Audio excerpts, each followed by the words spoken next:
Welcome back to the Tiger Hangar. This is Mike, and I'm coming at you with another video. This time I want to talk to you about the Siege, Warfare, Cybertron, Thundercracker, and this will be my first time dealing with a Tetra jet, and I gotta say that I like it. So let's get right into this.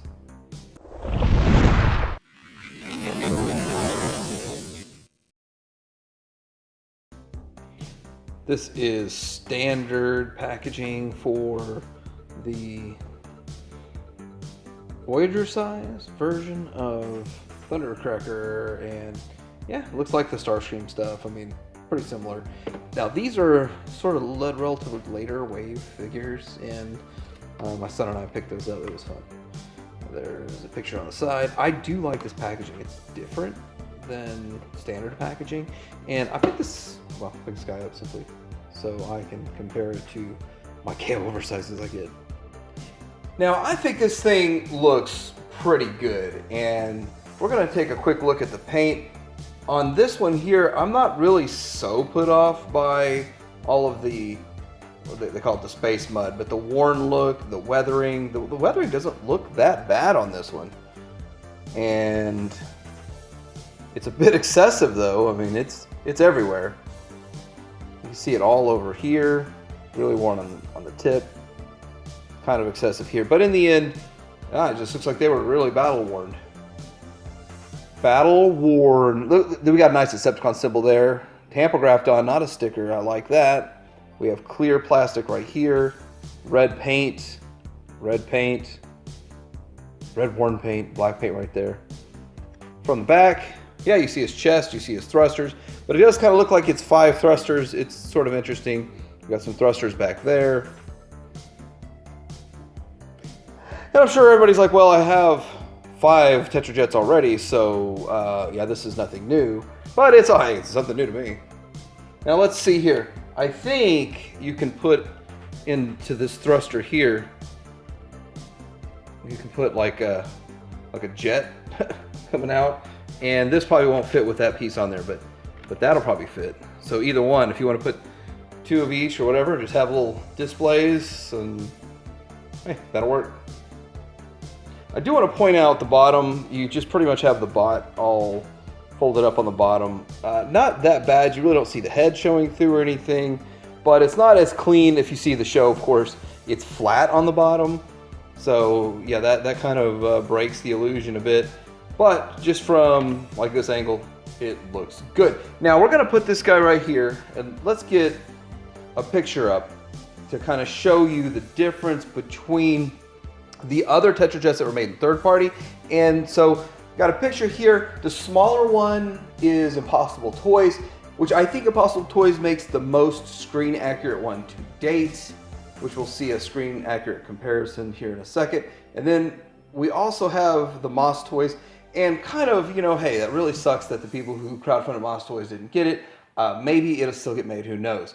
But the Moss Toys one looks even more elongated than this. But when you see, like a true Tetra jet probably would have stopped right about here. So it would have been a lot shorter on a true Tetra jet if it was screen accurate 100%. But, you know, I'm not going to nitpick that much because that long nose cone serves another purpose as the air intakes for the classic look of these guys in the robot mode. So anyway, just wanted to show that to you real quick. And now here is a picture of Tetra jets. Let's get that in there. Tetra jets with their cartoon look, and you can see still just it's a bit elongated, but hey, it looks good to me. And I think this is probably one of the biggest gems in the line, because this is the only true Cybertronian mode we're getting out of all of Siege so far. All the rest of them are just some sort of made up stuff. This is true Cybertronian from the show. We haven't got the Bumblebee or the Wheeljack yet, but hey, there's always part 3 of this trilogy. I want to show a quick comparison. This is a masterpiece. Hot Rod from Takara. You can see the size, length, and dimensions of them. And yeah, about what they look like. And hey, this thing is sleek. Ha ha, I got rid of Starscream, and I stole his faceplate just to prove it. Now Autobots and Decepticons will like me. Thundercracker, Starscream was my friend. I hear you did something with him. I better not find out you destroyed him. I would have thought that they would have been happy that I destroyed Starscream. Thundercracker, I heard you destroyed Starscream. I plan on destroying him myself, just when I wanted to get a suit upgrade before I did it. Is this true?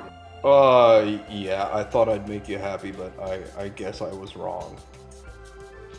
Thundercracker, I'm looking for Starscream. People say you know where he is.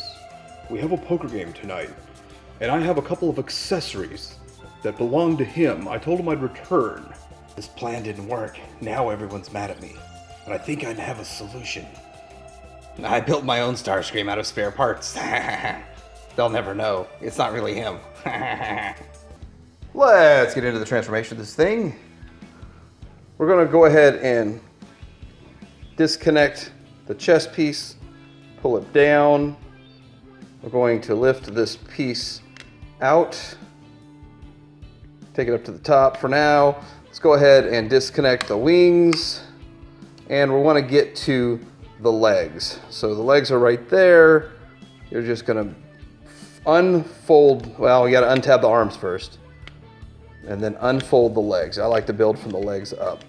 So fold them all the way down, open up the feet. This is really tight. And we're going to flip the waist around so we can deal with it. Next,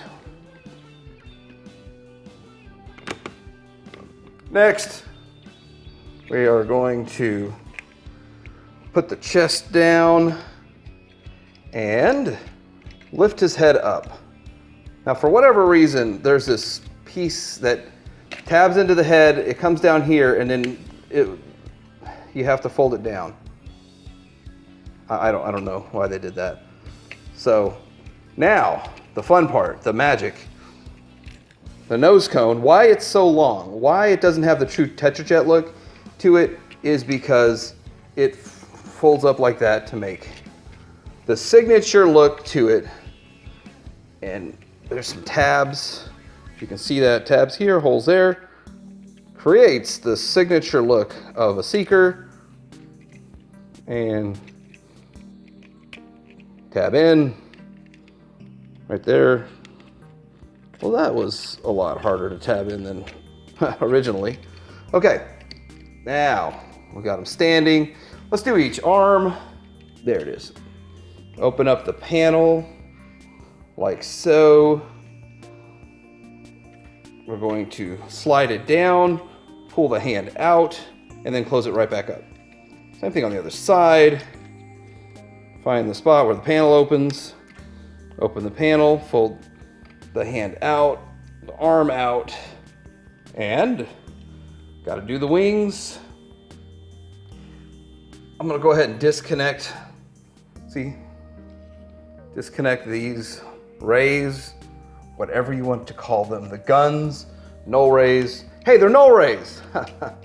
He stole them from Starscream. But you know what? The null ray's not the only thing Thundercracker stole from Starscream. If you get to looking at his head, he's got that Starscream smirk. And I think this is why everybody's so excited about this figure, is they plan on swapping the heads. Can we get that? Can we see that? Yeah, there it is. The Starscream smirk on that head. That, and the null rays he stole from Starscream. Let's take a good look at this guy right here. I do think that these shine. This is a good figure, well designed, and I like a lot about it. So we're going to talk about a few things. But starting at the top, we just looked at the head. He is painted all over. We got paint all here, paint here, just all throughout. This is clear and then painted on top of, on his chest. And I do want to say that when you get down into the lower legs and you see all of the scarring that they use, that silver paint. That kind of bothers me on the bot mode a bit. I mean, if you see that, when I saw it on the alt mode, it looked like, okay, this is a ship flying that took some hits. Seeing it in robot mode, it looks too excessive. I don't know how to explain that. That's my personal belief, my personal feeling. But it's still, in the end, I think it looks cool. I mean, all around. Lots of line work on these. And again, I'm just reiterating, it's probably the exact same mold as all the other 5 or 6. And everybody else is like, yeah, we've seen all this. But flipping it around, you can do some stuff with these wings. They can, for whatever reason, fold up and around. And I thought that was pretty cool. And of course, you can use these blast effects in a lot of places. So, like on the end of his null ray, or on the end of this null ray. You know, I'm really big on these blast effects. I think they're cool. I think they look great. And you can do, I guess, what he got hit. He took a shot, like in his arm or something. Right there. Oh, I took a shot in the arm. Or I guess you could also make it look like he's flying, sticking him in there. So there's so many options you can do with these things. I just think it's really, really cool. He doesn't come with any though. These are all ones that I had to buy separate, so I just want to point that out. Looking at articulation, the head spins all the way around. There is light piping in there, which is not showing up so much. His arm, if you move the wing back, so I was kind of showing the wing, you can do a full 360, goes all the way out, which is awesome the way they did it. It's not just, this is not just a ball joint. The elbows are double jointed. I mean, that's a lot of really good stuff that they've done. Part of that might be, yeah, part of that is the transformation, but hey, it's still double jointed. That is outstanding. I mean, convergence, I've already talked about that. The convergence of mainline and masterpiece. Mainline is picking up some cues from the masterpiece. You've got all the way out, a little bit higher than 90 degrees, but you can't go back that much because of this backpack. Not a big deal. Goes all the way out to the side. And you have swivel at the thigh, you have an extreme knee, because this is part of the transformation, so you can collapse them down more. But two parts of this that are part of the transformation that give you got the MP44 leg there without a second joint to break. That's impressive. That's like one of the big things everybody was wanting to do with their MP44 with that double jointed knee. And this thing has the same range as MP44's knee. That's impressive. Anyway, getting down to the ankle, you do have a little ankle tilt in it, and front, back, side to side, like pretty much everything you'd want for feet. Great articulation. Now for the size comparisons, we have the OI mech version of Hound, which would make Hound a full Voyager size. We have the official Springer, who's Voyager size. I still feel Springer's a little short for a Voyager. That's just been my belief. Here he is next to the APC-001, review coming soon on that guy. And he's actually a Voyager size, and yeah, that scales well, actually. So, Siege Thundercracker is, well, another repaint of a good mold. Probably the shining crown of Siege are the Tetra jets. That's why I picked it up. I'm actually it's gonna be hard for me to pass on the Rainmakers now. Let me know what you think about this mold. Are you getting this character? Are you gonna be rebuying them when they make them in the Earthrise? But I don't think they're gonna make all of them in Earthrise. Like, subscribe to Deer Hanger out.